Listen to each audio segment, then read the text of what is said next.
Shabbat Shalom, Shabbat Shalom. which is peace on Yahweh's holy Sabbath day. Welcome to another holy convocation that Yahweh has enjoined unto us here in Stone Mountain, Georgia. As we get closer and closer to the redemption of the children of Israel, we begin to notice that the true teachings of Yahweh are beginning to force a lot of hands, like as more and more as we're on our way to keep the Sabbath. We're finding the Sunday churches are having optional Saturday services. They're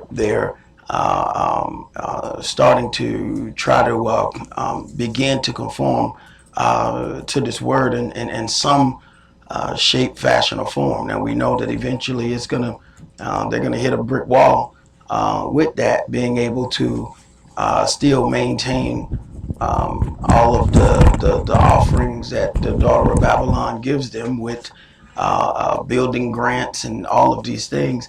The government doesn't just offer those things free of charge. They'll give you those things, but then they require certain things of you. This is why any politician can just show up at any point at a church and have his particular time with the whole congregation, because that is a condensed area of voters that he wants to speak to. But you have to ask yourself, why are they able to do that? There are certain things that you would have to conform to in doing that.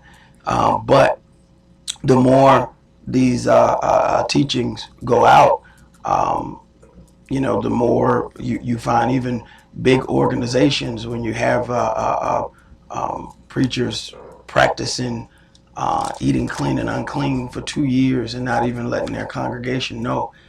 Then after those 2 years, you can then see that people are beginning to ask some questions as they hear these other teachings. So we have to keep doing what we do, because at the end of the day, those are our people that's stuck in there. A lot of times we get this click-based worship thing, and we like to divide ourselves by this line of, well, I'm divided by this because we're called that, and I'm divided by this because we're called this over here. At the end of the day, we're still Israel, and Yahweh still has to draw Israel. So Israel has to have their opportunity to hear.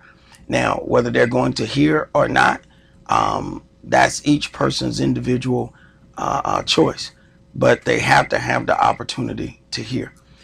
So before we get started, brother, would you read the oracles and entreat the angel that stands at the door to come in and sup with us and us with him, that we may make this a holy convocation by the angel's presence? 1 Peter chapter 4, verses 7 through 11. But the end of all things is at hand. Be you therefore sober, and watch unto prayer. And above all things have fervent love among yourselves, for love shall cover the multitude of sins. Use hospitality one to another without grudging. As every man has received the gift, even so minister the same one to another as good stewards of the manifold grace of Elohim. If any man speak, let him speak as the oracles of Elohim. If any man minister, let him do it as of the ability which Elohim gives, that Elohim in all things may be glorified through Yahshua the Mashiach, to whom be praise and dominion forever and ever. Amen. Ephesians chapter 4, verses 29 through chapter 5 and verse 4. Let no corrupt communication proceed out of your mouth, but that which is good to the use of edifying, that it may minister grace unto the hearers. And grieve not the Holy Spirit of Elohim, whereby you are sealed until the day of redemption. Let all bitterness and wrath and anger and clamor and evil speaking be put away from you with all malice. And be you kind one to another, tender-hearted, forgiving one another, even as Elohim for Yahshua's sake has forgiven you. Be you therefore followers of Elohim, as dear children, and walk in love, as the Mashiach also have loved us, and has given himself for us an offering and sacrifice to Elohim for a sweet-smelling savor. But fornication and all uncleanness or covetousness, let it not be once named among you as becomes saints. Neither filthiness, nor foolish talking, nor jesting, which are not convenient, but rather giving of thanks. Ecclesiastes chapter 5 verses 1 and 2. Keep your foot when you go to the house of Elohim, and be more ready to hear than to give the sacrifice of fools, for they consider not that they do evil. Be not rash with your mouth, and let not your heart be hasty to utter anything before Elohim. For Elohim is in heaven, and you upon earth, therefore let your words be few. Exodus chapter 23 verses 20 and 21. Behold, I send an angel before you, to keep you in the way, and to bring you into the place which I have prepared. Beware of him, and obey his voice. Provoke him not, for he will not pardon your transgressions, for my name is in him. Revelations chapter 3, verses 20 through 22. Behold, I stand at the door and knock. If any man hear my voice and open the door, I will come in to him and will sup with him, and he with me. To him that overcomes will I grant to sit with me in my throne, even as I have also overcame, and am sat down with my Father in his throne. He that has an ear, let him hear what the Spirit says unto the churches. All right, we're going to begin today's sermon in Matthew chapter 3. Matthew chapter 3 and verse 16 through chapter 4 and verse 11. Matthew chapter 3 and 16 through 4 and 11. And today's sermon is entitled Kindling a Fire on the Sabbath. Kindling a fire on the Sabbath. Matthew chapter 3 and verse 16. And Yeshua, when he was baptized, went up straightway out of the water. And, lo, the heavens were opened unto him. And he saw the Spirit of Elohim descending like a dove, and lighting upon him. And lo, a voice from heaven saying, This is my beloved Son, in whom I am well pleased. All right, the entity that says this is my Son in whom I am well pleased, this is only after the baptism. The Spirit that descended in the bodily shape of a dove was his Son. That was Israel coming to dwell in the body of Yeshua, and that was Yahweh saying, this is my Son. When we go back to the things of Exodus, why the firstborn son was killed in Egypt, he said, Israel is my firstborn, let my son go. That is who we represent here on the earth. That's why we got to walk the way that we're supposed to walk.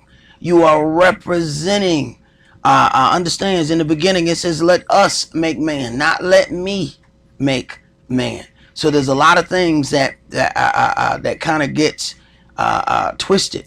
It says, my people that are called by my name, at no way, shape, form, or fashion will we ever call Yahwehites. He didn't even give us that name until he had already established everything else under Israel.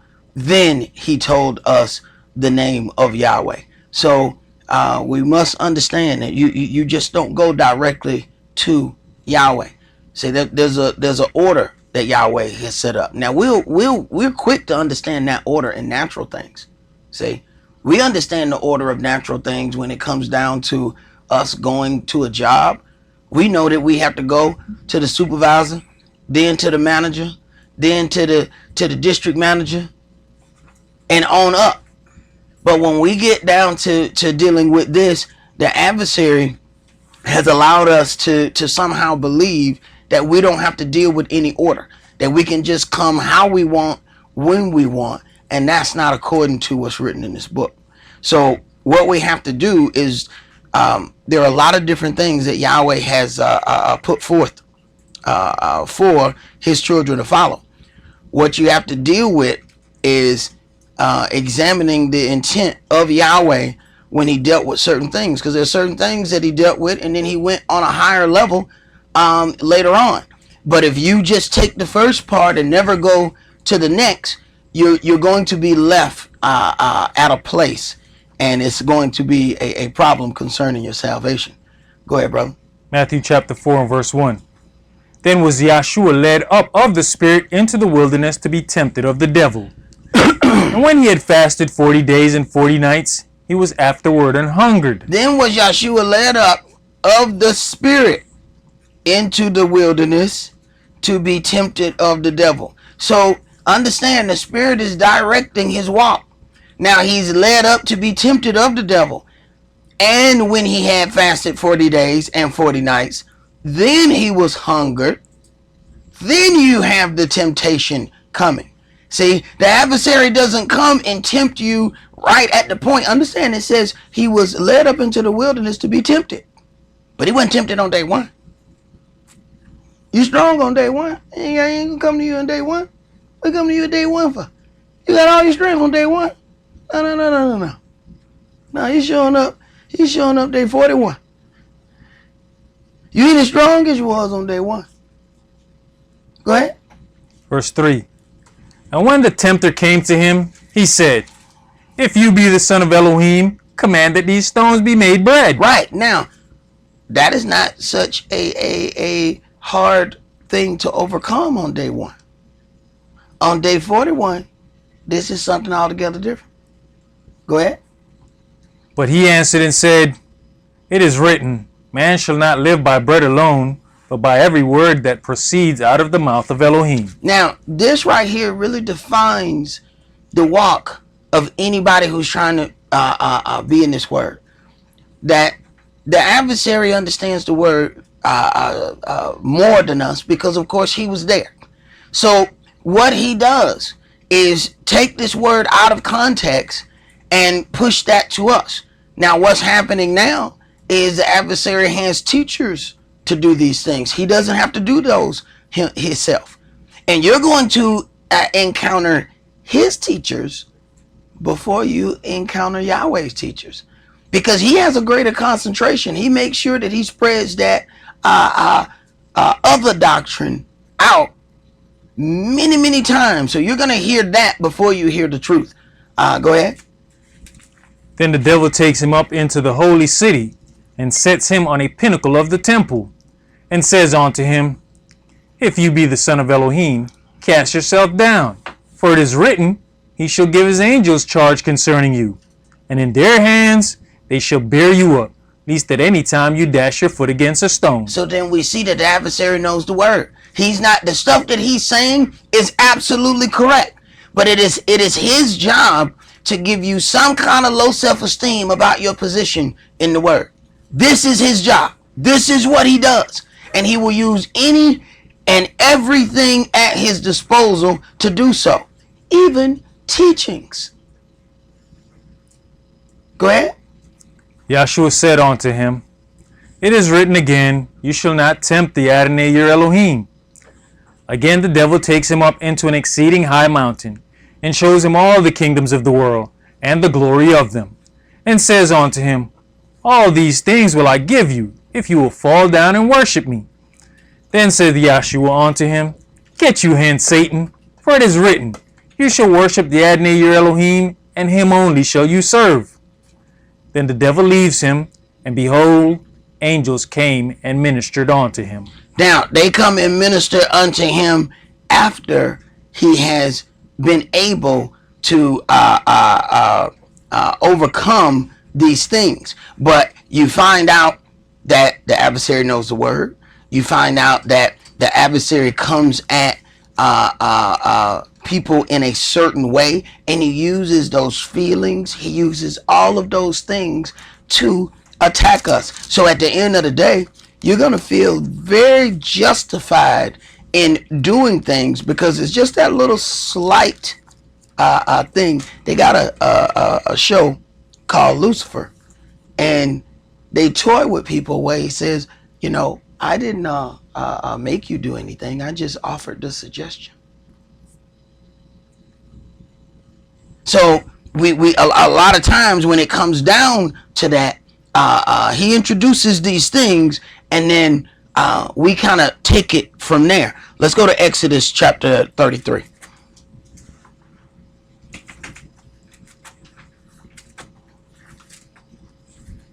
Because see, there's some things that you know, we get a lot of questions and a lot of times statements. People don't, you know, ask questions. They you know, make statements and And some of the stuff that we end up hearing on some of those videos are just absolutely amazing. Um, One of the brothers told us that, we should not be, that we're in sin gathering today because Yahweh told us that we should stay in our places. But that's why I read this first, because understand something. When it comes down to what the adversary was saying, Yahweh did say that. But then the teachers of the adversary take the very things that he said and take those things out of context. There was a reason why they kept questioning Yeshua. What were they trying to do? It says that they might entangle him in his talk. So they kept pushing him, asking him a whole lot of questions, trying to do a whole lot of things so they could try to get him to either condemn somebody or do something. That was the whole purpose of bringing the woman, to try to get him to condemn the woman for adultery. So it's this thing. So the interesting thing about that, Yahweh did say, stay in your tent at one point. So they'll take the word that Yahweh really did say, but take it out of context and have people or give them low self-esteem about their walk. Exodus 33 and verses 11 through 23. And Yahweh spake unto Moshe face to face, as a man speaks unto his friend. And he turned again into the camp. But his servant Yeshua, the son of Nun, a young man, departed not out of the tabernacle. And Moshe said unto Yahweh, See, you say unto me, Bring up this people, and you have not let me know whom you will send with me. Yet you have said, I know you by name, and you have also found grace in my sight. Now therefore I pray you, if I have found grace in your sight, show me now your way, that I may know you, that I may find grace in your sight, and consider that this nation is your people. And he said, My presence shall go with you, and I'll give you rest. And he said unto him, If your presence go not with me, carry us not up hence. For wherein shall it be known here that I and your people have found grace in your sight? Is it not in that you go with us? So shall we be separated, I and your people, from all the people that are upon the face of the earth. And Yahweh said unto Moshe, I will do this thing also that you have spoken, for you have found grace in my sight, and I know you by name. And he said, I beseech you, show me your glory. So Moshe wants to have a greater understanding of Yahweh's way, a greater understanding of his glory. While the rest of the children of Israel taking off running, saying, no, you talk to him and let him come tell us.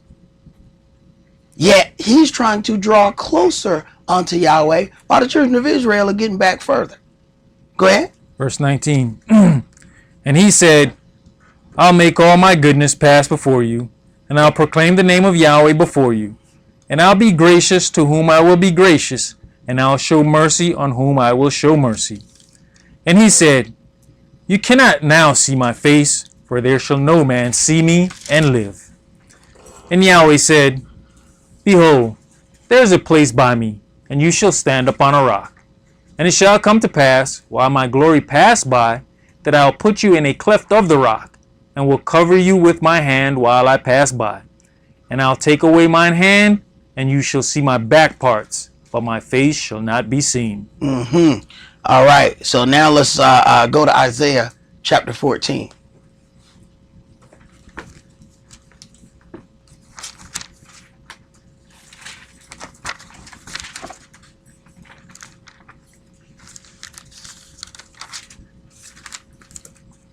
Isaiah chapter 14, and let's read verses 12 through 15. So we already see that the adversary comes. He knows at which time to do this provocation. See, he knows to question and test Yeshua, because he knows that although you made flesh, you've never been in it. So I'm going to test you with the limitations of this flesh. So I'm gonna test you with vanity, glory, pride, all of those things. I'm gonna test you with, because here it is. Cast yourself off, because it says that, hey, he got angels that are there to protect you. Now, if you get somebody in their pride, you push them. Yeah, I'll do it. How many times we done seen somebody get talked into a fight? Man, you gonna let them do that to you? You know what? And brother, one gonna even fight. Man, you gonna let them do that to you? Man, they get straight disrespecting you. Man, they did disrespect me, didn't they? Yeah, brother, they disrespect you. That was me, brother. I slap somebody. Yeah, man, I'm gonna slap me somebody. I'm gonna slap me somebody. Pride. Now, pride. Now, they go and make that move. Whew. Then the adversary leave y'all all by yourself. Now you got to go deal with that all by yourself. See, that's all that flesh. And he uses that flesh at his will. He waits for it and uses it. So his ministers do the same. When they start pushing for people to do certain things, then their whole teachings and everything are to engross you into deep feelings, so that you operate not out of the love for the Creator, but out of emotional outbursts and responses. Isaiah chapter 14, and let's start at verse 12. How are you fallen from heaven, O Lucifer, son of the morning? How are you cut down to the ground, which did weaken the nations? For you have said in your heart, I will ascend into heaven. I'll exalt my throne above the stars of Elohim. I'll sit also upon the mount of the congregation in the sides of the north. Right. This is why the majority of people who go to church on Sunday believe that they're going to heaven, because the adversary, the devil, this is what he teaches. This is what he professes. So obviously his people are going to profess the same thing. See, we think we just got this from somewhere. No. The adversary has his ministers, and his ministers teach the way he wants them to teach. The same way he was trying to give Yahshua low self-esteem about his direction, he's going to do the same thing to you. Go ahead. I will ascend above the heights of the clouds. I'll be like the Most High. I'll be just like the Most High. See, that vanity makes you want to stand in a spot where you ain't supposed to be standing. See, I'm going to be just like the Most High. So already we see now we got a counterfeit Yahweh on the scene. That means he's got to make a counterfeit doctrine. You can't be a counterfeit Yahweh without a counterfeit doctrine. The whole part of being Yahweh is he wants to be worshipped. He wants to be glorified. Okay, if he's going to do that, then he's got to make a doctrine that you are worshiping and glorifying him while you think you're glorifying Yahweh. Did you finish that, bro? No, one more verse. Just had a quick thing. Go ahead. I was talking to a coworker yesterday about this whole thing about, the funeral and, they're off in heaven, they looking down on us. He was talking about going to visit his grandmother's gravesite. I said, it's interesting. Why y'all waste time going to the gravesite if they're already up in heaven? Right. And what you going there for? Why don't you just look up? What are you going all the way over there for? Well, matter of fact, why you paid all that money to put them in the ground if they already went up? Then you pay like $15,000 to put them over there. But you gonna go over there, but you believe they up there. That don't make good sense. I say, yeah, I'm going over Eli's house. To do what? Talk to Kish? Yeah, but Kish at Kish house. That makes absolutely no sense. Never do it. I have zero chance of success talking to Kish at Eli's house. Go ahead, bro. Verse 15. Yet you shall be brought down to hell, to the sides of the pit. Right. So now we have the adversary and his direction. We know that we must have then a counterfeit doctrine. And understand something. The counterfeit doctrine has to feed on emotion, because the counterfeit doctrine is counterfeit. Nothing about it is true according to what's written in this word. So the way it has to move you is by emotional connection and responses. And do understand, we have been programmed to operate by emotion. This is why people jump up and write the $1,000 check. Emotion. There's a reason why there's music playing constantly. You've never gone to a movie that didn't have a musical score.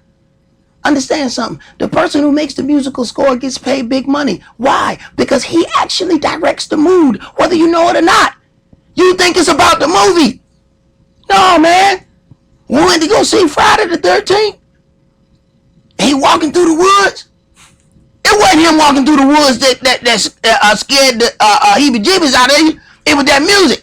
When you saw him move back the bushes, and then you heard dun dun dun dun dun dun. Oh God, they're not to kill him. Now you jumping back in your seat. What did that? The music. It was mood music. See, your emotions are being controlled by that music, and people don't understand what that is. That's why when they end up trying to sue, they end up suing Tupac, saying that he was the reason why somebody did a robbery and all of these things, because they was listening to his music. And people don't understand the effects of music. People listen to a song, let your favorite song come on the radio. When it go off, look at the speedometer. You 15 miles faster than you was before that song came on. When the head go to moving, it's two things that happen. Your head move and your foot go down. Man, we just, yeah, boy, that's the jam. Yeah, right. And that's the police. Whoop, whoop. Yeah, you jamming, all right. Jam on over here and pay this ticket, bro. Yeah, that was a good song. Oh, no, turn it up. Turn it up. What's your name again? Yeah, keep on jamming. Don't turn down now. Don't turn down now. See? But that's how the adversary has to control you. Through emotional responses. He has to deal with those emotions because his word is not in here. So he's got to take this word and make you believe that he's dealing with something else. Go ahead. 2 Corinthians 11. 2 Corinthians 11, and let's read verses 7 through 15. So we have to see how the adversary is going to do that. Because just like Yeshua set up his thing, then just like it was written, Yeshua baptized not, but his disciples did. So once he set up everything, then his disciples went on and carried out those actions under his name. Well, the adversary say, hey, I got to then send out people that are going to do things in his name. So if you just gonna say God and Lord, do understand. Or if you're gonna call these pagan names that they openly printed in this book that we went over last week, do understand. You're right in his realm, and he knows it. 2 Corinthians 11, and I'll start that at verse 7.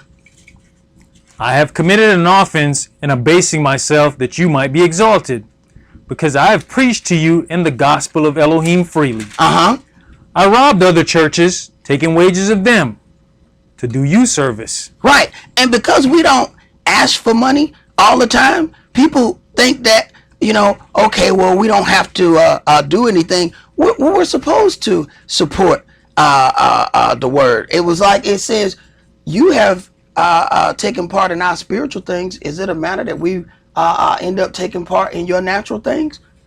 He's having to go. Understand, there's no mass way of transit. These places that this brother has to go through from place to place, these are hard trips.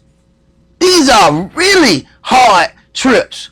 I mean, bro, we get upset if we don't get to fly first class. There ain't enough foot room in here. Well, I tell you what, ride a donkey.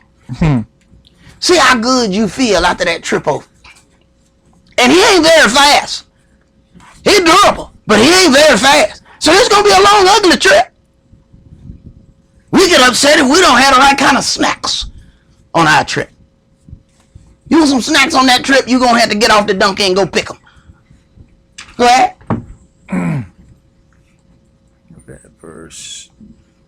Verse 9.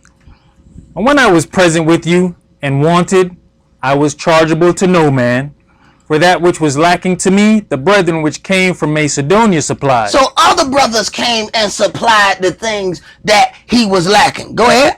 And in all things, I have kept myself from being burdensome unto you, and so will I keep myself. As the truth of the Mashiach is in me, no man shall stop me of this boasting in the regions of Achaia.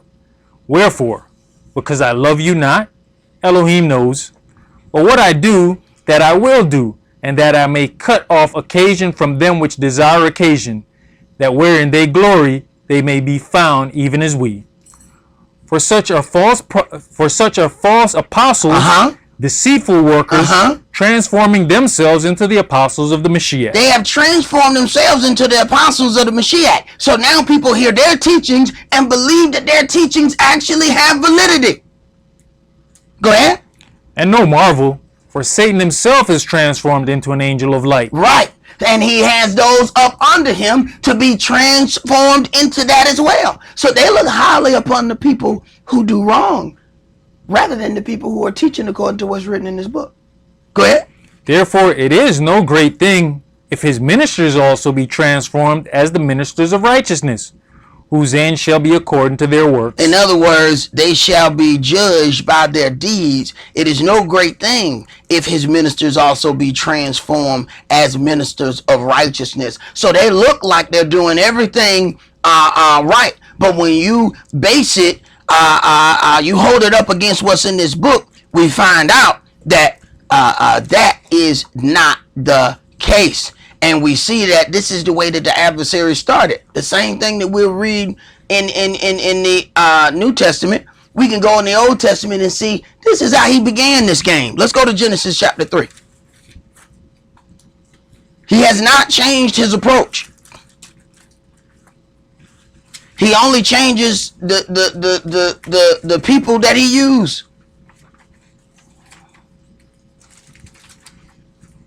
And at the end of the day, the adversary don't care how he get in your house. It doesn't make any difference whether he come through the front door or the back door. He's still in the house. What difference do it make how he got in the house? An intruder get in your house and he's standing in there. Do you put all your energy into figuring out how he got in there? Or you got to get him out first? You figure out how he got in there after you get him out. Genesis chapter 3, and let's read verses 1 through 5. Now the serpent was more subtle than any beast of the field which Yahweh Elohim had made.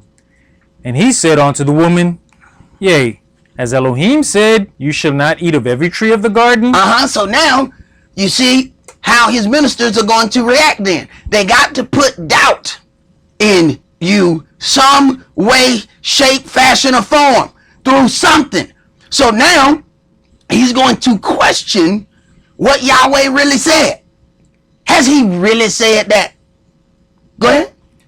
And the woman said unto the serpent, We may eat of the fruit of the trees of the garden, but of the fruit of the tree which is in the midst of the garden, Elohim have said, You shall not eat of it. Now, if the adversary really was questioning this, you know where he should have went.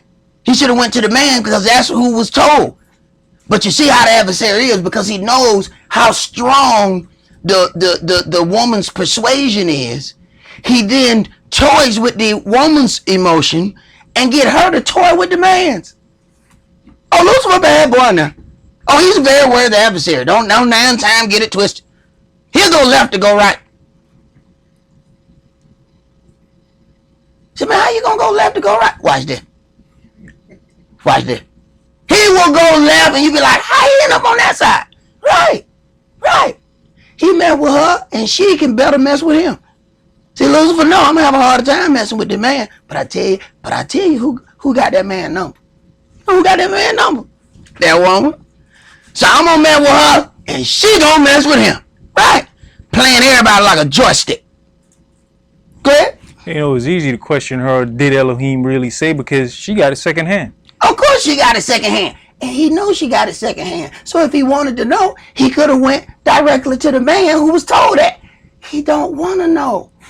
It's better to toy when you toying second hand. You know what he doing? Because see, all he got to do is drop that doubt on the woman's heart. Then later on, real late at night, here she come. Right. And see, that's way more powerful now. I say, cause see, now you done took your knickerbockers off. Say you much more tender without those knickerbockers. Right. Go ahead, bro. Neither shall you touch it, lest you die. And the serpent said unto the woman, you shall not surely die. You ain't gonna really die. I mean, you gonna die, but you ain't really gonna die. Right. See? And the powerful part of this is she gonna end up taking this to him. So he goes left because he's really trying to distort what's on the right. He's really not interested in distorting her. That's just the easier way into the house. He really doesn't care about doing this to her. She's just available. He really wants him. Go ahead. For Elohim does know that in the day you eat thereof, then your eyes shall be opened, and you shall be as gods, knowing good and evil. Right. So he got the woman with this vanity, and now she's going to take the vanity back to him. Go ahead. Keep reading. And when the woman saw that the tree was good for food, and that it was pleasant for the eyes, and a tree to be desired to make one wise, she took of the fruit thereof, and did eat. Right. And like the adversary said, I tell you, he's going to say stuff that's true, but out of context. So, took the fruit, she ate it, he automatically sees she ain't died. Mm-hmm. What he says, you won't surely die. Meaning you ain't going to die like right now. So, she eats this thing, she ain't dead. Wait a minute. So now, maybe Yahweh lied to me. That was what he wanted to start with. Go ahead. And gave also unto her husband with her, and he did eat. And the eyes of them both were opened, and they knew that they were naked, and they sewed fig leaves together and made themselves aprons. So now they know they're naked. So they were innocent and naked, and Yahweh was completely okay with that. Yahweh knew they were naked. It's like children walking around naked. They don't know they're naked. They don't understand what naked is. But once they understand what nakedness is, they automatically get convicted and want to cover themselves up. So Yahweh knows that from one day to another, your innocency has departed. You were innocent yesterday. You were naked and innocent yesterday. Today your innocence is gone. What happened? What happened between yesterday and today? Go ahead. Verse 8. And they heard the voice of Yahweh Elohim walking in the garden in the cool of the day. And Adam and his wife hid themselves from the presence of Yahweh Elohim amongst the trees of the garden. This is what sin causes you to do. It causes you to run and go hide yourself. Now, Yahweh has not separated himself from them. They have separated themselves from Yahweh. Yahweh ain't went nowhere. Yahweh's still doing the same thing he normally do. Walking in the garden in the cool of the day. Looking at his creation. Wait a minute, where y'all at? Where wait. Hey, I made this for y'all. Where y'all at? Go ahead. And Yahweh Elohim called unto Adam and said unto him, where are you? Who he called? Adam. Okay. All right. Now, the adversary went directly to the woman. Come on. Got to look at the false doctrine, which way it goes. Yahweh said, where the man at? Man, where you at? The adversary goes straight to the woman. Hey, psst. Hey, shout, let me talk to you. Right. So we see how the counterfeit doctrine works. See, the counterfeit doctrine gonna go straight at the woman. Yahweh coming straight at the man. They operate totally different. Go ahead. Genesis chapter 3 and verse 10. And he said, I heard your voice in the garden, and I was afraid because I was naked, and I hid myself. This is what this newfound knowledge has done. This newfound knowledge has now made you naked, and now you know you naked, and now you running from Yahweh. Go ahead. And he said, who told you that you was naked? Have you eaten of the tree whereof I commanded you that you should not eat? Have you eaten? Now I commanded you. Now you head of your house. I ain't tell your wife. I told you. See, that's the one thing he said about Abraham. He says, I know he will perform all my will, and he will teach all his house. See, I know that this is a good man. This is why I'm going to choose this man, because I know he's going to run his house in a certain way. Go ahead. And the man said, the woman whom you gave to be with me. That's us. She gave me of the tree, and I didn't. There we go. See, it was her fault. Hey, man, who in charge of the house? Who in charge of the house? Well, I am. Well, whose fault is it? Her. No, bro. That's not how that works. When my other put me in charge of the media department, he said, stop. It's your fault. I said, what? He said, yep. I said, what you talking about? He said, exactly. I said, man, that don't make no sense. He said, make perfect sense. I said, okay, I got it. Right. Don't come to me telling me, well, they did this and they did that. It's your fault. Everything going wrong, your fault. That's what happens when you're in charge. See, we want all the glory of being in charge, but none of the responsibility. Don't work like that. Go ahead, bro. And Yahweh Elohim said unto the woman, what is this that you have done? And the woman said, the serpent beguiled me, and I did eat. Right. The serpent got up in here and started talking to me about my feelings and stuff. He started trying to make me look directly at myself. And then he beguiled me. He was slick. That's what he does. Go ahead. And Yahweh Elohim said unto the serpent, because you have done this, you are cursed above all cattle, and above every beast of the field. Upon your belly shall you go, and dust shall you eat all the days of your life. And I'll put enmity between you and the woman, and between your seed and her seed. It shall bruise your head, and you shall bruise his heel. Unto the woman he said, I'll greatly multiply your sorrow and your conception. In sorrow shall you bring forth children, and your desire shall be to your husband, and he shall rule over you. And he shall rule over you. Your desire shall be to your husband. So then the route has changed. Whether they were both dealing directly with Yahweh, now it is a definite route of going through the husband to get to Yahweh. When we go outside the counterfeit doctrine, we find that the church is ran by women. You got that one man sitting up front, but the women in control of everything else. And then they control the men through that emotion. Let's go to Exodus chapter 16. So we're going to see how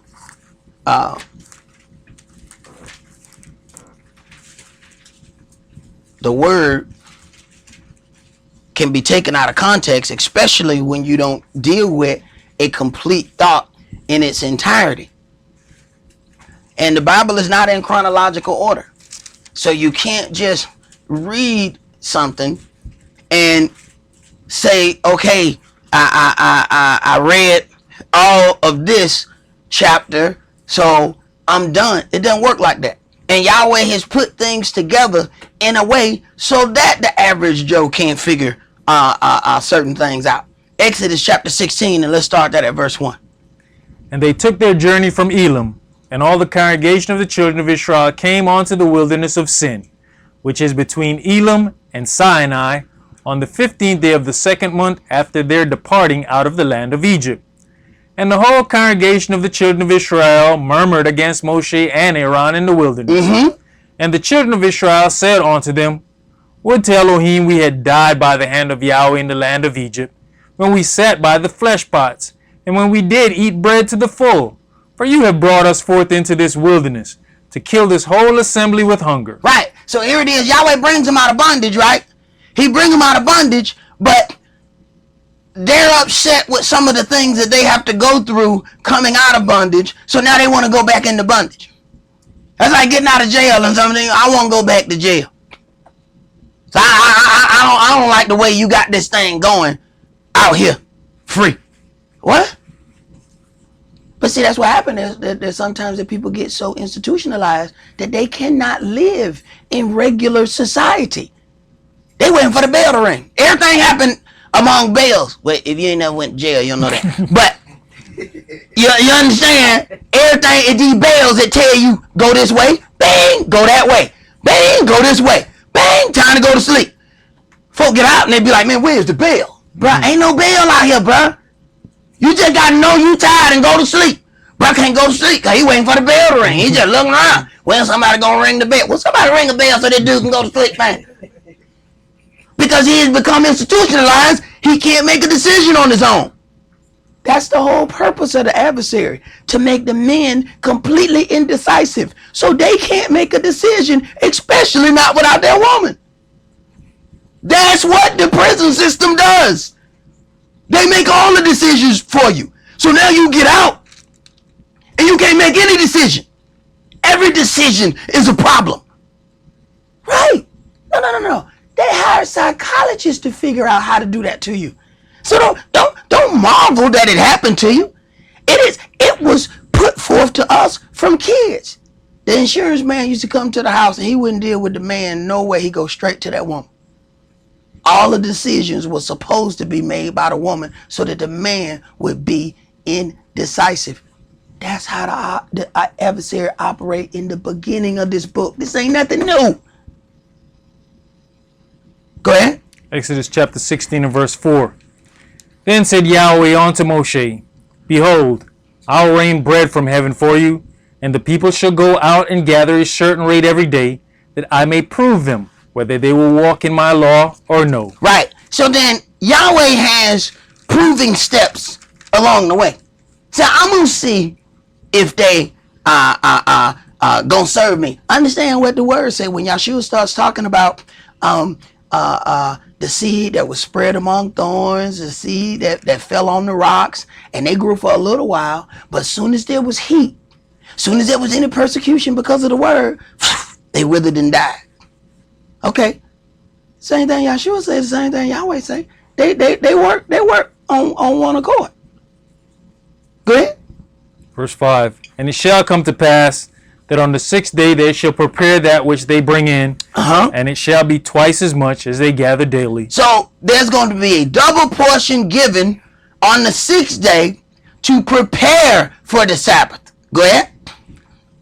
And Moshe and Aaron said unto all the children of Israel, At even, then you shall know that Yahweh has brought you out from the land of Egypt. And in the morning, then you shall see the glory of Yahweh, for that he hears your murmurings against Yahweh. He hear your murmurings against Yahweh. Now, of course, you know, a lot of their murmurings were directly against Moshe, so they thought. But Moshe had a job to do, and he stood in the stead of Yahweh. So when you murmured against him, you were murmuring against Yahweh. So these murmurings were directly against Yahweh, and some of those things we don't say with our mouths.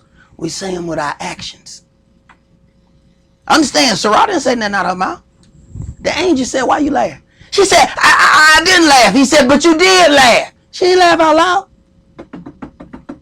She did that in here. Go ahead. And what are we that you murmur against us? And Moshe said, This shall be, when Yahweh shall give you in the evening flesh to eat, and in the morning bread to the full. For that Yahweh hears your murmurings which you murmur against him. And what are we? Your murmurings are not against us. They're not against us. But against Yahweh. Right. Go ahead. And Moshe spake unto Aaron, Say to all the congregation of the children of Israel, Come near before Yahweh, for he has heard your murmurings. And it came to pass, as Aaron spake unto the whole congregation of the children of Israel, that they looked toward the wilderness. And, behold, the glory of Yahweh appeared in the cloud. And Yahweh spake unto Moshe, saying, I have heard the murmurings of the children of Israel.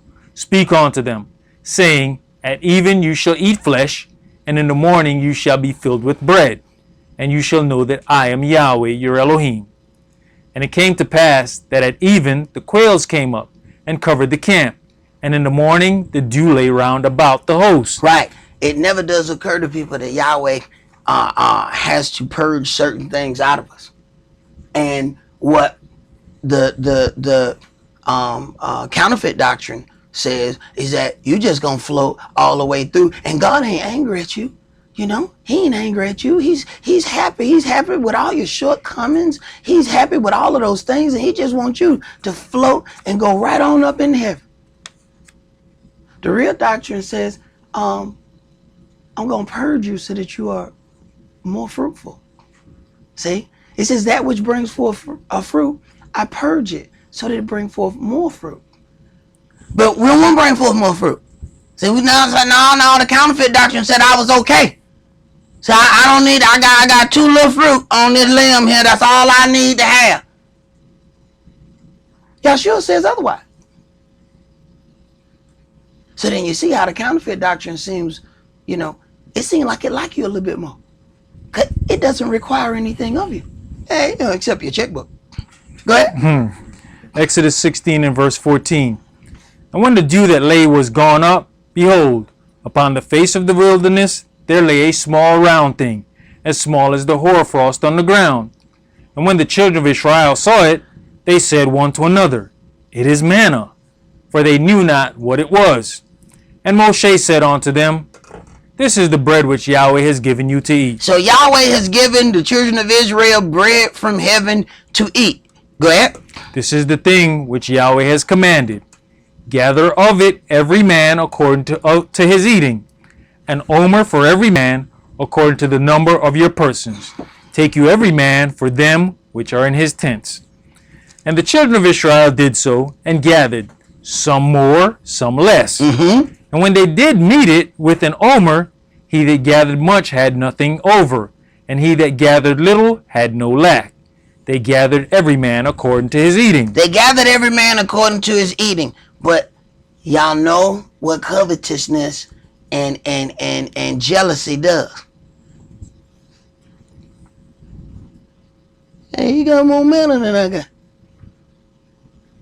Yeah, but that what you have is gonna make you full. That what he has is gonna make him full. You're not still gonna be hungry once you eat your manna. No, but I don't like the way his bowl look full and my bowl look half full. But you're not gonna be hungry after you. But that's not the point. It looked like he got more manna than I got. Right. Go ahead. And Moshe said, Let no man leave of it till the morning. Notwithstanding, they hearkened not unto Moshe. Right, because see, I'm going to say some, because I got to have more on him. Go ahead. But some of them left of it until the morning, and it bred worms and stank. And Moshe was angry with them. And they gathered it every morning, every man according to his eating. And when the sun waxed hot, it melted. And it came to pass that on the 6th day they gathered twice as much bread, 2 omers for one man. And all the rulers of the congregation came and told Moshe. And he said unto them, This is that which Yahweh hath said. Tomorrow is the rest of the holy Sabbath unto Yahweh. Now, understand something. You already had some that were trying to get more and more and more, right? Then all of a sudden they automatically gather more, 2 times as much on this day. So Yahweh is making this preparation day, so you don't have to be out here looking for this stuff on the Sabbath, because I don't want you to be out here doing this on the Sabbath. So I'm going to go ahead and give you a double portion on today. Go ahead. Bake that which you will bake today, and seed that you will seed, and that which remains over lay up for you to be kept until the morning. The others you couldn't even lay up for the next day.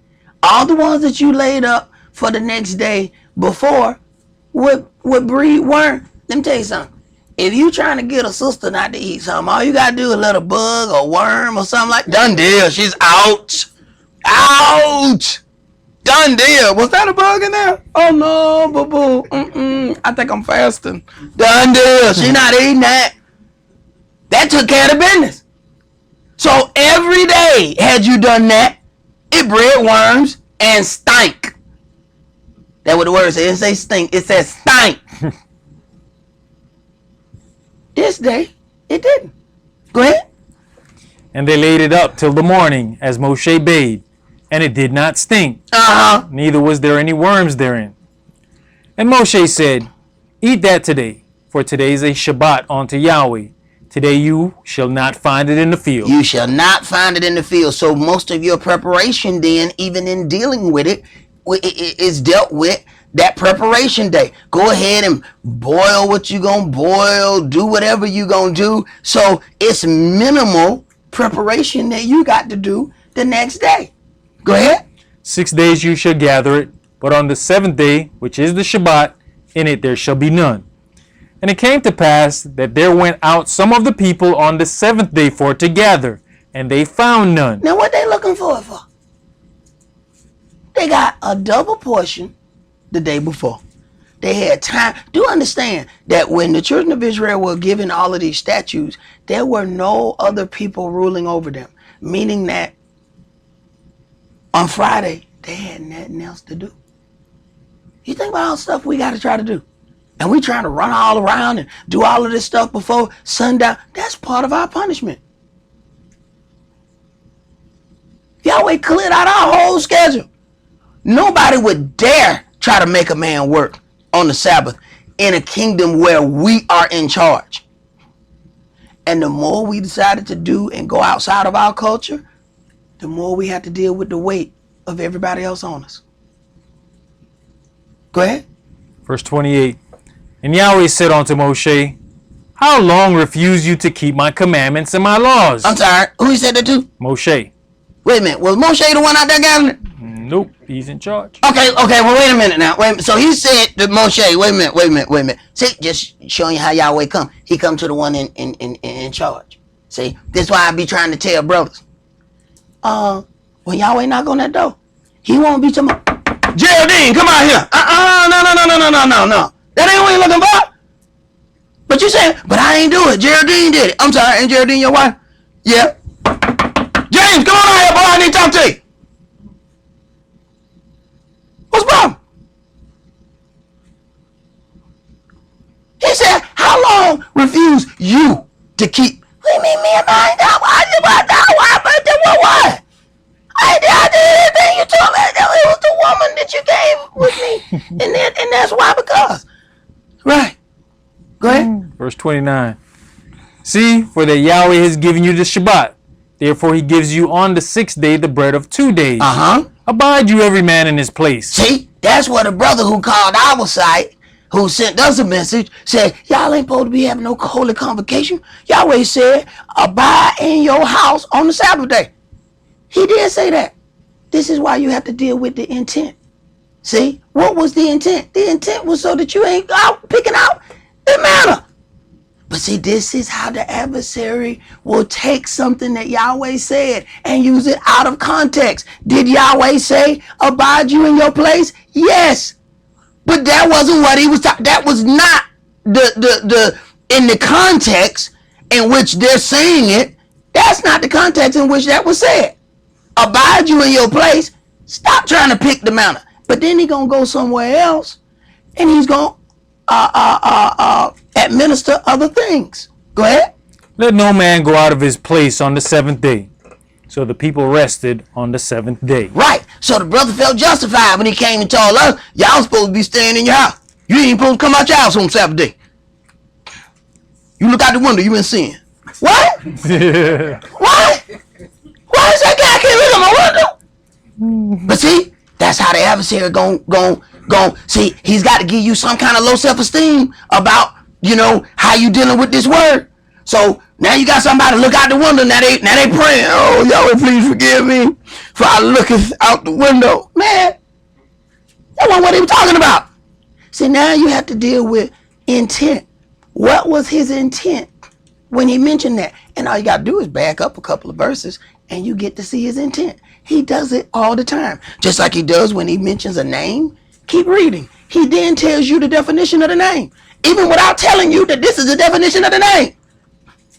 Your name shall be called Abraham, because you shall be a father of many nations. Duh. What does Abraham mean? Father of many nations. Just keep reading. He takes care of all that. But see, the adversary has got to confuse you about Yahweh's intent. Let's go to Leviticus chapter 23. He's got to confuse you.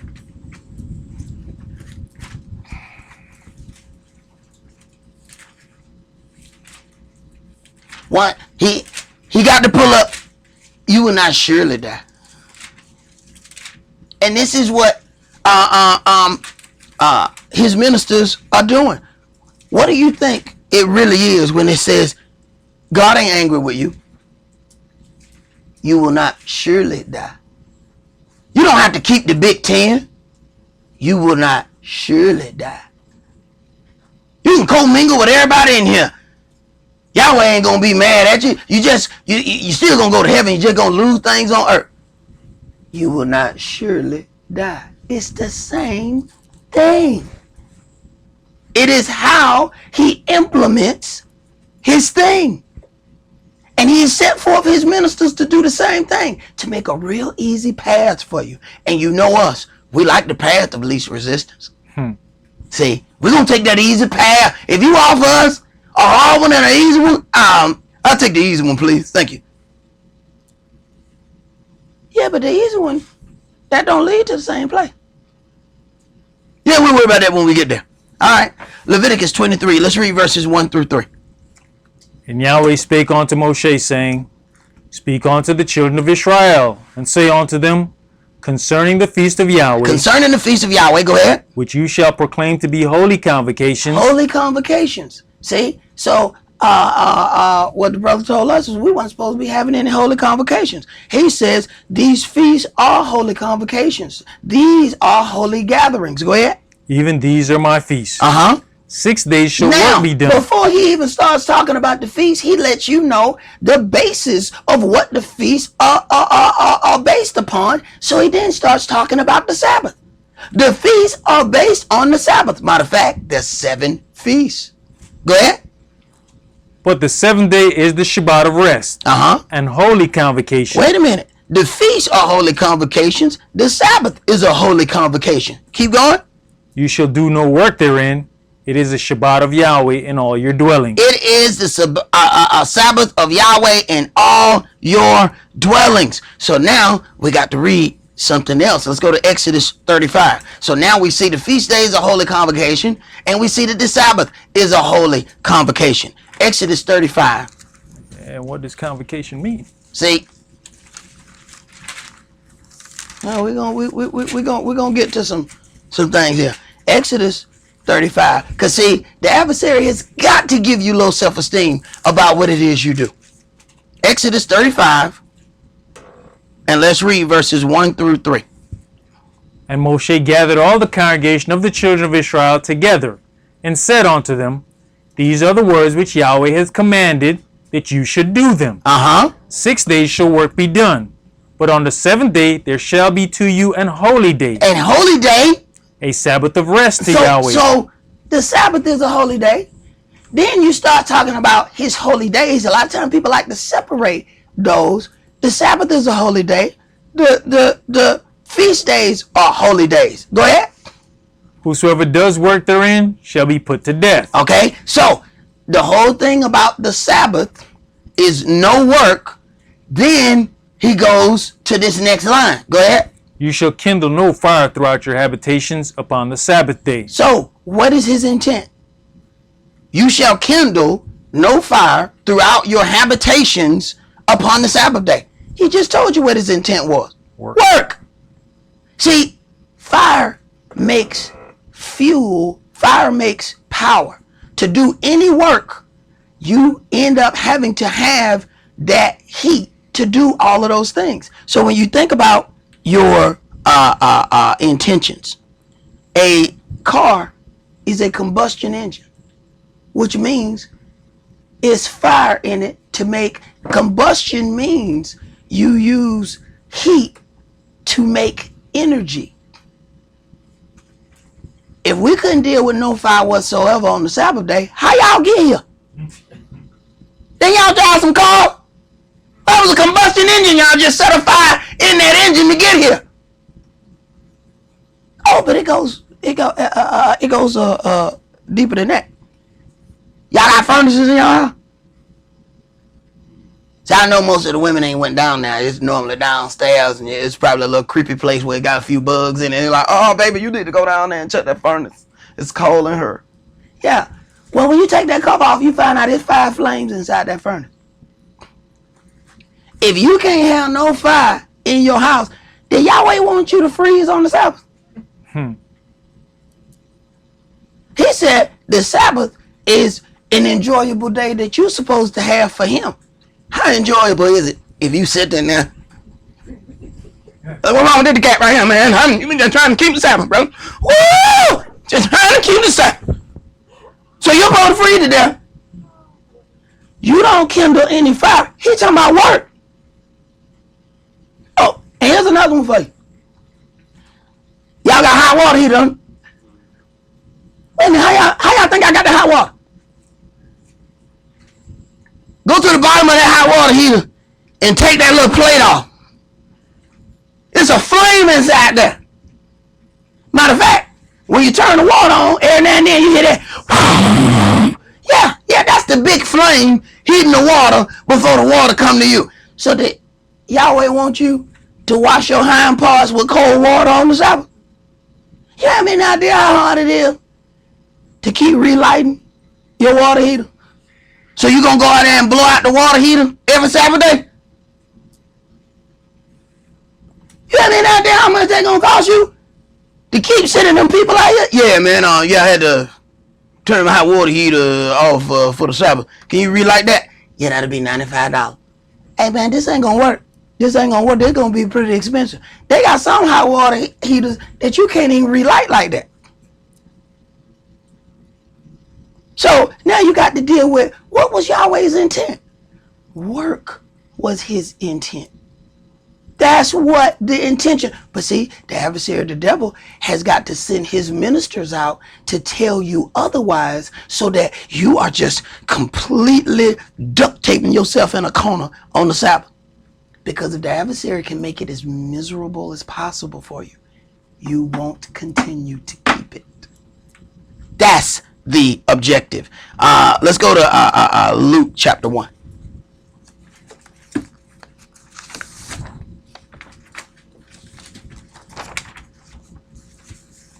And we're going to prove that even more so in a second here.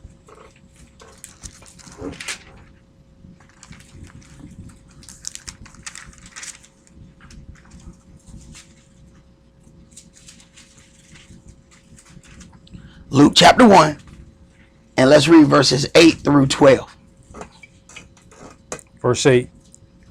And it came to pass that while he executed the priest's office before Elohim in the order of his course, according to the custom of the priest's office, his lot was to burn incense when he went into the temple of the Adonai. So he went into the temple of the Adonai. He had to burn incense. Now, the adversary says, so he lets you read this Exodus 35 out of context, believing that there shouldn't be any fire kindled in the house at all.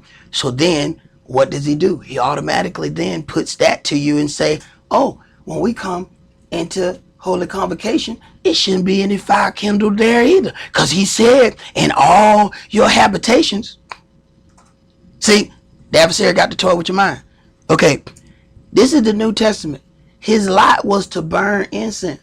Hey, bro, how you like them incense? How you like that?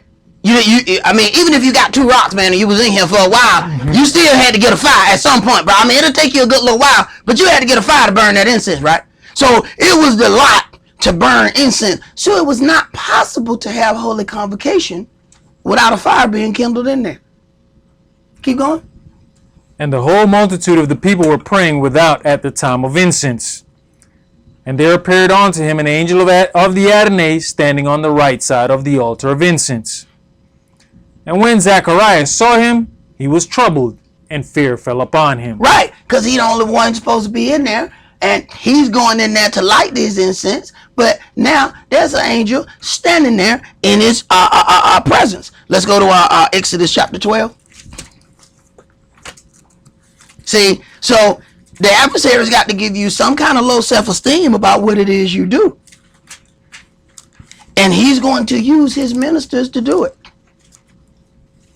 Exodus 12, and let's read verses 14 through 16. And this day shall be unto you for a memorial, and you shall keep it a feast to Yahweh throughout your generations. You shall keep it a feast by an ordinance forever. All right. So talking about these holy days, which are holy convocations, just like the Sabbath, right? Go ahead. 7 days shall you eat unleavened bread. Even the first day you shall put away leaven out of your houses. For whosoever eats leavened bread from the first day until the 7th day, that soul shall be cut off from Israel. And in the first day there shall be an holy convocation, and in the 7th day there shall be an holy convocation to you. No manner of work shall be done in them, save that which except. Go ahead. That which every man must eat. That which every man must eat. So he's already given this thing according to what every man must eat. And people say, well, that's just dealing with the holy day. It's a holy convocation. The Sabbath is a holy convocation. The holy convocations of the feast days are based on the Sabbath. Go ahead. But like we just read, the Sabbath is also a holy day. Right. And there was a reason why we needed to accent that point, because a lot of people don't look at the Sabbath as a holy day. Go ahead. That only may be done of you. That only may be done of you. Now, save what, and see, this is why this is written here. Save that which every man must eat. So then you got what? That individual man. You got servants. You can't still make those servants cook your food. They off on the Sabbath. You got to eat. That's your food. What do you got to do with them? They can't still make your food. They off. That's their job. See? So let's go to our Leviticus 24.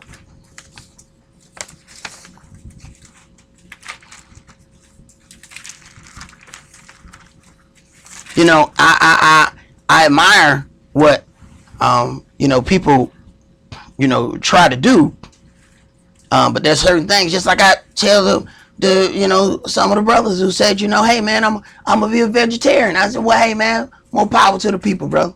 Hope that thing work out for you.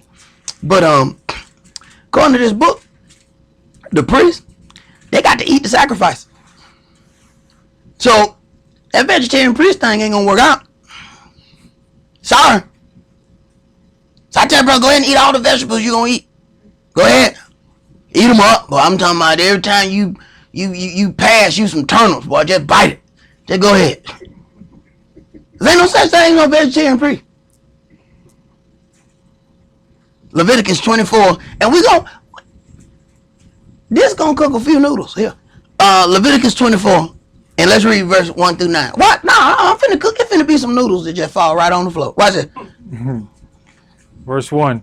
And Yahweh spake unto Moshe, saying, Command the children of Israel that they bring unto you pure olive oil beaten for the light, to cause the lamps to burn continually. Without the veil of the testimony, in the tabernacle of the congregation, shall Aaron order it from the evening unto the morning before Yahweh continually. Okay, hold on. And Yahweh spake unto Moshe, command the children of Israel that they bring unto you pure oil, olive beaten for the light, to cause the lamps to burn continually. That's those lamps over there, these candles over there, they shall never go out. So you got this thing where it says you shall not kindle a fire, not understanding that was about work and about regular men at their house. When they come to the temple, the light was never to go out. See, you are light unto the world. Israel's light shall never go out. You shall be a light unto the Gentiles. If your light go out, there's a problem. Your light ain't never supposed to go out. So the whole thing of believing that there's no fire in the temple it is not possible. They got to first light the incense, then they got to light the candles, they got to light the lamps, and the lamps had to be burning continually, including the Sabbath. Go ahead. It shall be a statute forever in your generations. He shall order the lamps upon the pure candlestick before Yahweh continually. How often? Continually. When? Continually. Okay, go ahead. And you shall take fine flour and bake 12 cakes thereof. Wait a minute. So they baking at the temple? Go ahead, bro. Two tenths. Wait a minute. I want to read the top of the chapter 24. Said the oil for the light in the holy place. I'm just saying so you understand where this is happening at. All right, go ahead, bro. Verse 5. And you shall take fine flour. Fine flour. Go ahead. And bake 12 cakes thereof. 2/10 deals shall be in one cake. That's a pretty big one cake. All right. Go ahead. And you shall set them in 2 rows, 6 on a row, upon the pure table before Yahweh. And you shall put pure frankincense upon each row, that it may be on the bread for a memorial, even an offering made by fire unto Yahweh. So there's an offering made by fire unto Yahweh. When they make that offering? Read the next line. Every Shabbat. I'm talking about, wait a minute. So on the Sabbath, they in the temple cooking bread. When they do that again? Every Shabbat. He shall set it in order before Yahweh continually. Being taken from the children of Israel by an everlasting covenant. So it wasn't possible to go in the temple and not see fire. They got incense, they got lamps, and they got bread cooking. Go ahead, bro. And it shall be Aaron's and his sons, and they shall eat it in the holy place. See, them offerings, the priest got to eat. So this bread, the priest got to eat this bread. Go ahead. And they shall eat it in the holy place. They got to eat it in the holy place. So they got to make it in the holy place, and then they eating it in the holy place. Okay, go ahead. For it is most holy unto him of the offerings of Yahweh made by fire, by a perpetual statute. Made by what? Fire. So how they make it? I'm just trying to, 1 Samuel chapter 21.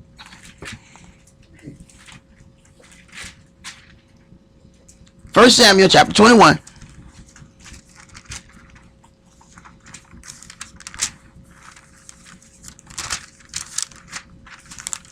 See, there's one thing. Folks got to first of all figure out the difference between their house and Yahweh's vineyard and Yahweh's house. Your house and Yahweh's house ain't the same place. And then there's the question of, have you even set your house or sanctified it for holy convocation? Then there's things that you got to do. Go ahead. 1 Samuel chapter 21, and let's read verses 1 through 6. Because Dawid had to run in and end up getting some of this bread. And we're going to see what they say about the bread. Go ahead. Then came Dawid to Nob, to Ahimelech the priest.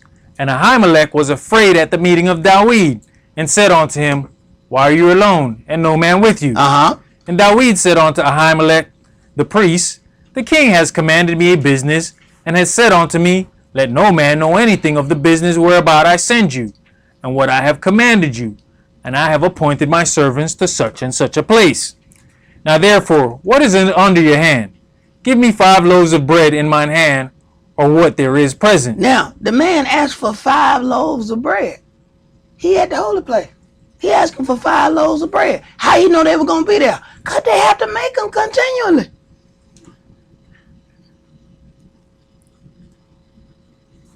Go ahead. And the priest answered Dawid and said, There is no common bread under mine hand. There ain't no common bread, but we got that holy bread. Go ahead. But there is hallowed bread, if the young men have kept themselves at least from women. And Dawid answered the priest and said unto him, of a truth, women have been kept from us about these 3 days. Right, because they were running. That's why women had kept. It wasn't like they meant to do it, you know. But nonetheless, it is what it is. Go ahead. Since I came out, and the vessels of the young man are holy, and the bread is in a manner common. Yes, though it were sanctified this day in the vessel. So the priest gave him hallowed bread, for there was no bread there but the showbread. But the showbread, go ahead. That was taken from before Yahweh. Right, now listen, it was taken before Yahweh to do what? To put hot bread in the day when it was taken away. To put hot bread. So they replaced the one bread with the hot bread. Where they getting hot bread from? They making hot bread in the temple. Go ahead.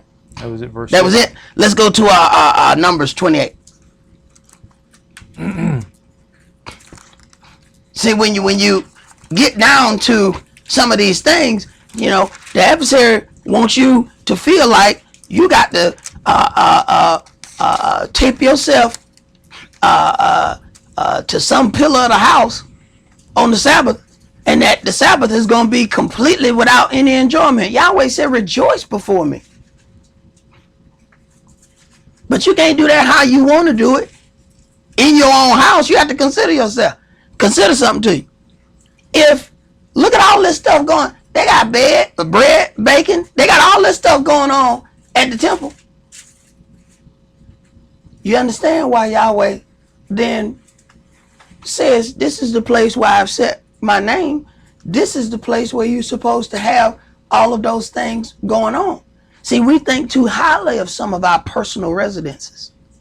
See? Go ahead, bro. You know, bro, it's like you were saying, it's the not to kindle fire to do work. And because everything for us is store-bought and so readily available, there's a lot of things that we don't understand. The making of tools require fire. Yep. The making of brick it requires fire. Yeah. You know, we watched a documentary where they show even just to make these granite, fires required. Right. So we don't think about those things because we just see what's the end result. Because we go to Walmart and they done already made it. But it took fire to do all of that. So what was Yahweh's intent? His intent is to stop you before you get there. See, if you can't kindle a fire, you can't begin the work. So he's stopping you before you get there.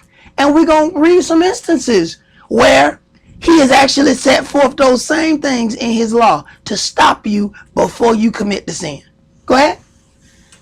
Numbers chapter 28 and verse 1. And Yahweh spake unto Moshe, saying, Command the children of Israel, and say unto them, My offering and my bread for my sacrifices made by fire, for a sweet savor unto me, shall you observe to offer unto me in their due season. And you shall say unto them, This is the offering made by fire which you shall offer unto Yahweh, 2 lambs of the first year without spot, day by day, for a continual burnt offering. So there is a continual burnt offering that is that was to be offered day by day. Go ahead. The 1 lamb shall you offer in the morning, and the other lamb shall you offer at even. And a 10th part of an ephah of flour for a meat offering, mingled with the 4th part of an hin of beaten oil. It is a continual burnt offering, which was ordained in Mount Sinai for a sweet savor, a sacrifice made by fire unto Yahweh. Now, he said continual, but surely now he's not expecting them to do this on the Sabbath. Surely he's not. Keep reading. And the drink offering thereof shall be the 4th part of an hin for the 1 lamb. Right. 4th part of a hen, the drink offering. People look at you crazy. Y'all got wine? What book you read? Go ahead. In the holy place shall you cause the strong wine to be poured out unto Yahweh. What? They pouring out strong wine unto what? In the what place? What they doing to that? What they say? Let me go back. They say in the holy place. In the holy place shall you cause the strong wine to be poured out. Wait a minute, man. So they got strong wine poured out to Yahweh in the holy place? Say it ain't so. Go ahead. Unto Yahweh for a drink offering. And the other lamb shall you offer at even, as the meat offering of the morning, and as the drink offering thereof. You shall offer it, a sacrifice made by fire, of a sweet savor unto Yahweh. Right. So then, 1 in the morning, 1 in the afternoon. All right, go ahead. And on the Sabbath day, what? 2 lambs of the first year now, without spot. Not only do he expect you, he going to tell you how many lambs you need to offer. Go ahead. And 2 tenth deals of flour for a meat offering mingled with oil, and the drink offering thereof. Right. So, he has already said how much on the Sabbath, 2 lambs of the first year without spot, and 2 tenth deals of flour for a meat offering mingled with oil. So you mingle them with oil. You having to cook that. Then you got these 2 lambs. You having to cook that. This is the priest doing that on the Sabbath. So when the Messiah says, don't you know that the priests profane the Sabbath and are held blameless? I think people just think, or before they thought, okay, that's just talking about priest Esaac, because he the only one, he the head priest of this organization, so they just talking about him. You understand how much work going on in the temple? You got one brother firing up the incense, somebody else firing up the candles. You got other brothers over there cooking bread. You got other brothers cooking lambs. One dude ain't doing all that. Go ahead, brother, finish that up. Verse 10. This is the burnt offering of every Shabbat. Every Shabbat. Go ahead. Beside the continual burnt offering and his drink offering. So, beside the continual burnt offering, then you got a Sabbath offering. So, it is not possible to go into a temple of Yahweh and there ain't no fire in it. There's too many things that's supposed to be going on. Let's go to Matthew chapter 12.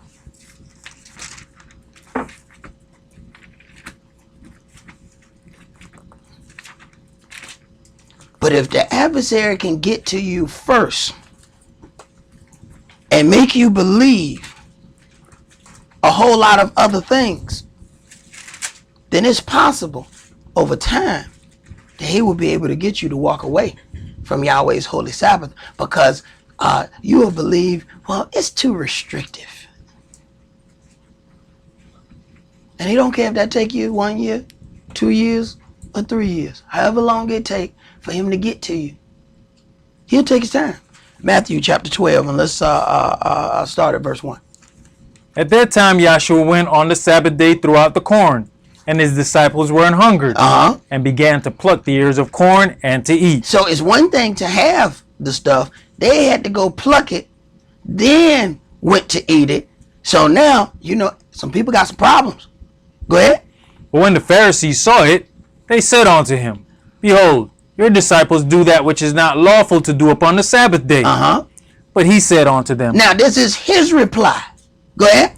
Have you not read what David did? That's what we just read.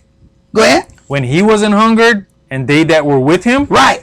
Because of necessity, they ate hallowed bread. Bread that's cooked hot on the Sabbath day. They have to make that bread continually. Continually means without ceasing. Go ahead. How he entered into the house of Elohim, and did eat the showbread, which was not lawful for him to eat, neither for them which were with him, but only for the priests? Or have you not read in the law how that on the Shabbat days the priests in the temple profane the Sabbath and are blameless? Now, he says, have you not read in the law? The law don't tell you directly that the priests are profaning the Sabbath. What the law tells you is the thing that we just read. All the work that they're doing. One brother lighting the incense. Another brother lighting the candles. They bringing oil continually. Other brothers. Now, and because you don't know how much these measurements are, you'll find out these are very large cakes that they are making. All of this work is going on. The priests are working. The temple is a place where a lot of things happen. It is the center for the children of Israel. Everybody can't just walk around and just look at each other. It's work that has to be done. So, like I said before, people believe when it says that the priests profane the Sabbath and are held blameless, they think it's just with the person who's teaching. No, I ain't the only one around here working. If I'm the only one around here working, there's a problem. There's people on the internet. They get to watch this because some other brother working. If I was the only brother who could work, ain't none of them people on the internet gonna see jack. Somebody else working for that. Go ahead. Verse 6. But I say unto you that in this place is one greater than the temple. But if you had known what this means, I will have mercy and not sacrifice, you would have not condemned the guiltless. For the Son of Man is Adonai even of the Shabbat day. And when he was departed thence, he went into their synagogue. And behold, there was a man which had his hand withered. And they asked him, saying, Is it lawful to heal on the Shabbat days? That they might accuse him. And he said unto them, What man shall there be among you that shall have one sheep, and if it fall into a pit on the Sabbath day, will he not lay hold on it and lift it out? How much then is a man better than a sheep? How much then is a man better than a sheep? Go ahead. Wherefore it is lawful to do well on the Shabbat days. It is lawful to do well on the Shabbat days. So now we're dealing with intent. What is your intent? Now a lot of times people take their good intentions that go outside of this word and it does something else. Go ahead. Then says he to the man, stretch forth your hand. And he stretched it forth, and it was restored whole like as the other. Then the Pharisees went out and held a council against him, how they might destroy him. But when Yeshua knew it, he withdrew himself from thence, and great multitudes followed him, and he healed them all. And he charged them that they should not make him known, that it might be fulfilled which was spoken by Esaias the prophet, saying, Behold my servant, whom I have chosen, my beloved, in whom my soul is well pleased. I will put my spirit upon him, and he shall show judgment to the Gentiles. He shall not strive, nor cry, neither shall any man hear his voice in the streets. A bruised reed shall he not break, and smoking flax shall he not quench, till he send forth judgment unto victory. And in his name shall the Gentiles trust. Right. So being a light unto the Gentiles, this is what the children of Israel are supposed to be. Light unto the Euro Gentiles. But how are we going to do that if we walk worse than even they walk? And the law was not given unto them. The law was given unto you. Go ahead. Verse 22. Then was brought unto him one possessed with a devil, blind and dumb. And he healed him, insomuch that the blind and dumb both spake and saw. And all the people were amazed and said, Is not this the son of David? But when the Pharisees heard it, they said, This fellow does not cast out devils, but by Beelzebub, the prince of the devils. And Yeshua knew their thoughts, and said unto them, Every kingdom divided against itself is brought to desolation. And every city or house divided against itself shall not stand. Every city or house that is divided against itself shall not stand. Understand that division, this word is going to cause a certain amount of division within itself. Because you got some that's going to want to walk according to what thus says Yahweh, and you got others who are going to walk and desire to walk according to the dictates of the flesh. That's an automatic schism right there. Go ahead. Verse 26. And if Satan cast out Satan, he is divided against himself. How shall then his kingdom stand? And if I, by Beelzebub, cast out devils, by whom do your children cast them out? Therefore they shall be your judges. But if I cast out devils by the Spirit of Elohim, then the kingdom of Elohim is come unto you. Or else, how can one enter into a strong man's house and spoil his goods, except he first bind the strong man, and then he will spoil his house? Right. That's what the adversary has done and is continually doing. That's what he did in the beginning. He bound the strong man by going to his wife. How he gonna spoil the man's house? He couldn't spoil the man's house until he bound the strong man. He bound the strong man not by going to the man. He bound the man by going to the woman. She in turn bound him. Remember, nobody could touch Samson. How did they get him? Through the woman. Find out what his weakness is. She already know. She gonna have that ability to find that weakness. And anybody who's gathered into a covenant, if that woman is around you, she already know what your weaknesses are. This is why Yahweh directs children of Israel what kind of women they supposed to marry. That's why we're supposed to marry from within inside of our culture. And the way the adversary has things set up, you can marry somebody who got the same kind of mom and daddy you have, and you still got somebody with a different culture.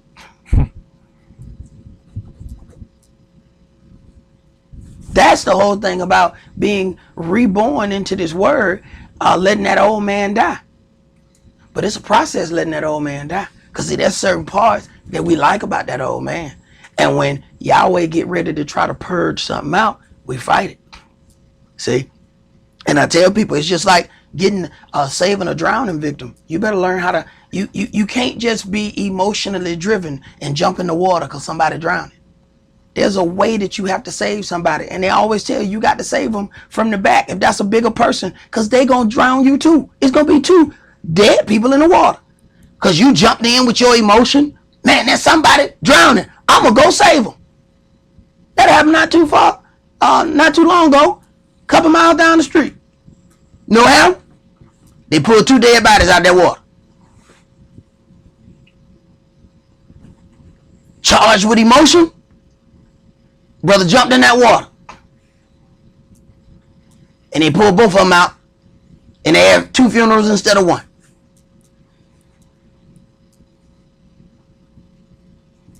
Something got to drive you other than emotion. And see, the person who trying to say, the first thing is always self-preservation. Self-preservation is what make a person in the water try to climb you. They're not trying to drown you. They are trying to preserve their own life. So they start pulling down and they climbing a person. Your feet ain't on solid ground either. You're trying to dog paddle and grab them the whole time. They fight you. They hitting you. They grab you. Same thing will happen in this word. There's somebody drowning in sinful flesh. And you try to go get them out, and the whole time they spiritually fighting you. You better know how to save them before you jump in that water. Or you might want to let the trained professionals do what they trained to do. That's what they have lifeguards for. They know, hey, go from the back. I can't go right up on that person, because if they turn around and come directly at me, we both gonna drown. But if you ain't been taught that, you don't know that. Go ahead, brother. We finish. Verse 30. He that is not with me is against me, and he that gathers not with me scatters abroad. All right, let's go to Deuteronomy chapter 14.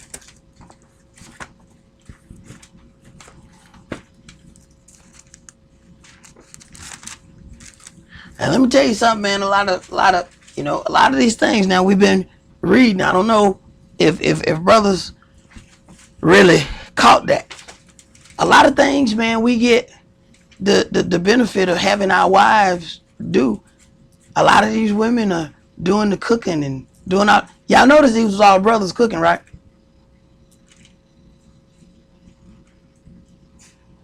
Yeah. No.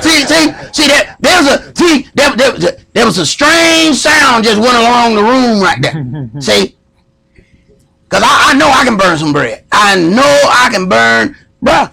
These men cooking. These weren't women in the temple cooking all that stuff. Them men. Them men.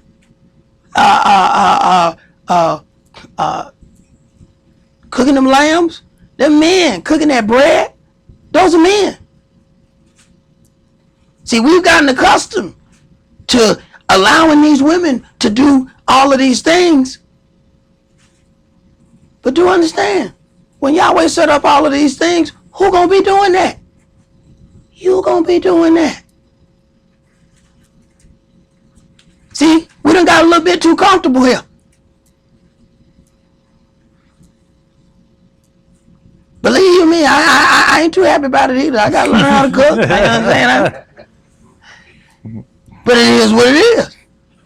Deuteronomy 14, and let's read verses 6 through 8. And every beast that parts the hoof. So now we're going to deal with intent. See? So you have to look at what Yahweh's intent was in setting certain things up. And you'll see the beauty in how he does what he does. So we're dealing with clean and unclean animals. Go ahead. And cleaves the cleft into two claws, and chews the cud among the beasts that you shall eat. Mm-hmm. Nevertheless, these you shall not eat of them that chew the cud, or of them that divide the cloven hoof, as the camel, and the hare, and the coney. For they chew the cud, but divide not the hoof. Therefore they are unclean unto you. And the swine, because it divides the hoof, yet chews not the cud. Right. So it's not possible for somebody to say, well, we got a kosher pig. Did you change the way it eat? Did you change the way it foot look? So how you get a kosher pig? Go ahead. It is unclean unto you. You shall not eat of their flesh. nor touch their dead carcass. Now you get the intent. Now check this out. In the last part, you should not eat of their flesh. But because we're so accustomed to fast food, we're just used to going and get it. But guess what? He says, you shall not eat of their flesh, nor touch their dead carcass. In other words, when you start to prepare the pig, you already in sin. So he's giving you a spiritual speed bump before you actually eat the pig. If you can't touch the dead carcass, that means you can't even prepare the pig. So he's giving you some of that points where when you cooking this pig, your heart and your conscience should already be working on you. While you holding the pork chop, you should already be, man, what am I doing? See, we think we in sin once we eat it. No, you was in sin once you picked it up from the store.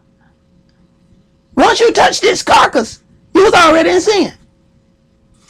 I heard a Hebrew say, well, I don't eat pork, but I cook it for my family. What? What? So I don't eat poison, but I feed poison to my family. I want all of them to die. Right? Yeah, because that's pretty much what you're doing, huh?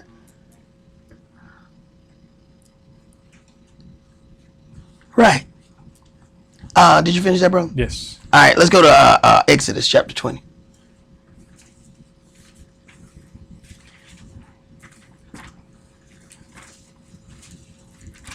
Exodus chapter 20.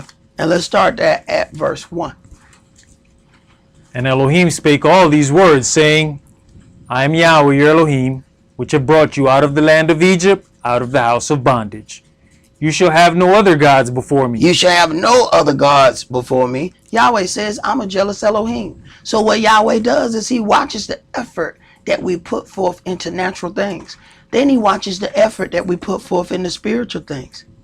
You have to ask yourself, have you enraged his jealousy by how you deal with natural things versus spiritual things? Because we'll go all out for some natural stuff. All out. Come to spiritual things, we'll have do it in a minute. Like it ain't nothing. Go ahead. You shall not make unto you any graven image, or any likeness of anything that is in heaven above, or that is in the earth beneath, or that is in the water under the earth. You shall not bow down yourselves to them, nor serve them. For I, Yahweh your Elohim, am a jealous Elohim, visiting the iniquity of the fathers upon the children, unto the third and fourth generation of them that hate me. And showing mercy unto thousands of them that love me, and keep my commandments. You shall not take the name of Yahweh your Elohim in vain, for Yahweh will not hold him guiltless that takes his name in vain. Now, understand now, the counterfeit doctrine has to make all of this easy for you. See? The counterfeit doctrine has to say, and that's what the counterfeit doctrine does. They say, why are you even worried about the Big Ten? You ain't even got to keep those no more. Go ahead. Remember the Sabbath day to keep it holy. And see, this is one of the things, even though you'll go into these places and they have the commandments on the wall, they're violating half of them like it ain't nothing.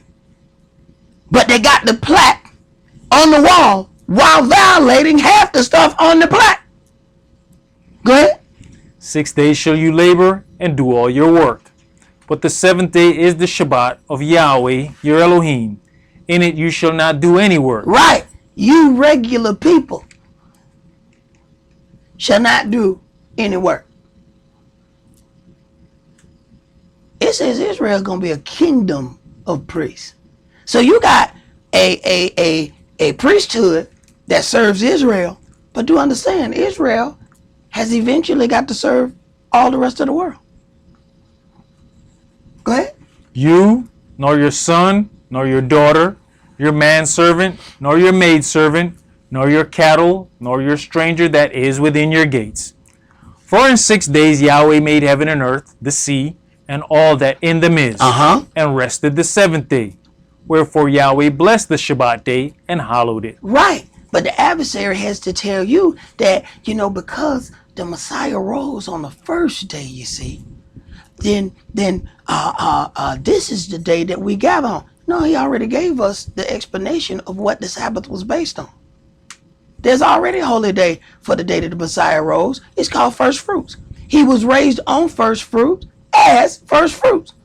There was already a holy day for that day. He didn't need you to come and alter anything. Go ahead. Verse 12.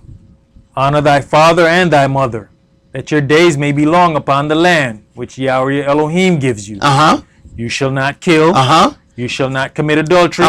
You shall not steal. Right. Now, these are the things that, that they saying in the major congregations that you ain't got to worry about these things no more. Now, look at the order in which he's giving these things. You shall not kill. You shall not commit adultery. You shall not steal. Go ahead. You shall bear no false witness against your neighbor. You shall not covet your neighbor's house. You shall not covet your neighbor's wife, nor his manservant, nor his maidservant, nor his ox, nor his ass, nor anything that is your neighbor's. Now, how Yahweh then creates this little spiritual speed bump for you. When you back up over here, it says, you shall not steal. Okay, before you steal something, you first had an evil desire for it. That's what covetousness is. Covetousness is desiring something that belongs to somebody else. That brother sure do got a fine wife. You on your way? You on your way? You on your way? When you start talking about how fine that brother wife is, you on your way? Because see, before you went to try to steal it, you first had a desire for something that didn't belong to you. See? So coveting is that spiritual speed bump that keep you from stealing. Ain't nobody ever stole nothing that they didn't desire before they stole it. See? So in other words, you casing out the joint. Yeah, see how I'm going to go at that. Right. They call that stuff premeditated. Right? They give you more time for that, don't they? Right. Let's go to Matthew chapter 5. Because see, now we can deal with these same commandments that the counterfeit doctrine says you don't have to do, or you don't have to worry about any of this stuff anymore. The counterfeit doctrine wants to make it completely easy for you. And the counterfeit doctrine says, look, if you like it, God like it too. See, that's appealing to your vanity. And also, if you don't like it, God don't like it either. Right. Make you feel like you're somebody. Matthew chapter 5 and verse 14. You are the light of the world. A city that is set on a hill cannot be hid. Right. Your light ain't supposed to go out. There's olive oil beaten for the light because the light is supposed to burn continually. If your light went out and oil is a symbol of the spirit, that means you done ran out of spirit. It's the oil, the olive oil, that feeds the lamp. That's why the lamp never goes out. So if your light went out, you done ran out of spirit. How you run out of spirit? Go ahead. Neither do men light a candle and put it under a bushel. All right, so you trying to hide. So Yahweh gave you a light, but you going to hide the light. I'm going to place the light where can't nobody see it. What's the use of having the light? Go ahead. But on a candlestick, and it gives light onto all that are in the house. So he needs to set that light then on a high place so that it gives light to everybody that's in the room. But it's preparation that has to happen before he sets that light in a high place. Do you allow Yahweh to go through all of those things before he puts your light in a high place? Or do the feeling God come and get you before you get there? Because that's his job. I had some god-awful things happen to me right before I got ready to get my baptism. Lucifer was trying, boy. He like, no, I don't want to lose you. I need you, son. I need you, brother. Need you on my team. Ain't gonna happen, Jack. Ain't gonna happen. All the feelings had me wondering, man, should I get this baptism? Should I do that? Right. And he knows when to come at you. He didn't come on day one of the fast. He made sure he was good and hungry. Then he started talking about bread. Won't you change these stones into bread? Right. Go ahead. Verse 16. Let your light so shine before men that they may see your good works and glorify your Father which is in heaven. Think not that I've come to destroy the law or the prophets. I'm not come to destroy, but to fulfill. For verily I say unto you, till heaven and earth pass, one jot or one tittle shall in no wise pass from the law, till all be fulfilled. Whosoever therefore shall break one of these least commandments, and shall teach men so, he shall be called the least in the kingdom of heaven. But whosoever shall do and teach them, the same shall be called great in the kingdom of heaven. For I say unto you, that except your righteousness shall exceed the righteousness of the scribes and Pharisees, you shall in no case enter into the kingdom of heaven. If your righteousness does not exceed the righteousness of the scribes and Pharisees, you shall in no case enter into the kingdom of heaven. Not the kingdom in heaven. What was the righteousness of the scribes and the Pharisees? See, they talked a lot of stuff. They said a lot of fine things. But when it came down to action, they were absent. But they talked good game. That's why he warned them, talking about the leaven of the Pharisees. He said the stuff they tell you, do. But the stuff they do, don't do that. Because they hypocrites. But those were the people that were in power.